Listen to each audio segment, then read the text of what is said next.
একটা পলিথিনও দাও। একটা গলা নিব, এটা আবার প্যাকেট করে দিতে। দেখছস এইভাবে রুগীর লিগা ফল নিয়ে যাইতে হয়, বুঝছস? এই খাবারটা ডিরেক্ট একেবারে রুগীতে খাইতে পারবে।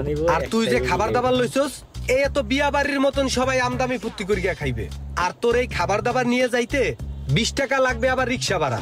আর আমারটা লইয়া আমি রিল্যাক্স সাইডে যাবো। এটা দেবো, খরচ নাই। আরে রিক্সা দেবো। তোর ফলের টিয়া দিয়া যা, তোর টিয়া কি আমি দিমু? দে তো, দিয়ে দে। একটা কেলার দামই তো, রুগীতে খাইবে একটা কেলা, দাম দিয়ে দে। অতিরিক্ত কিছুই বলা না। আর হের ছোট ভাই তো প্রচুর ঘোরাঘুরি করতে হয় গাড়ি নিয়ে।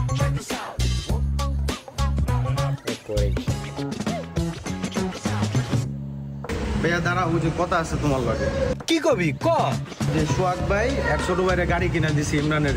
ভাই আমগো কি টাকা পয়সার অভাব আছে?